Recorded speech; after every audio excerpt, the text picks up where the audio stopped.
সমাবেশে উপস্থিত বাংলাদেশ খেলাফত ছাত্র মজলিসের সংগ্রামী সভাপতি এবং সভাপতি পরিষদ সদস্যবৃন্দ এবং আমার সামনে উপস্থিত বাংলার মুক্তিকামী স্বাধীনতাকামী তৌহিদি জনতা। উপস্থিতি, আমার ভাই হাদিকে যেভাবে প্রকাশ্যে খুন করে হত্যা করা হয়েছে, আমরা হাদি ভাইয়ের খুনিদের এইভাবে প্রকাশ্যে মৃত্যুদণ্ড দিতে চাই। প্রশাসনকে বলব, যদি আপনারা পরাজিত ফ্যাসিস্ট হাসিনার পক্ষে অবস্থান নেন, তাহলে আপনাদেরকে এদেশ ছেড়ে চলে যেতে হবে।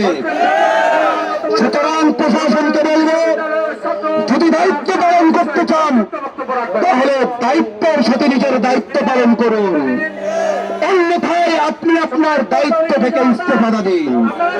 দায়িত্ব থেকে যদি দায়িত্বের অবহেলা করেন, এর হিসাব আপনার কাছ থেকে আমরা বুঝে নেব ইনশাআল্লাহ।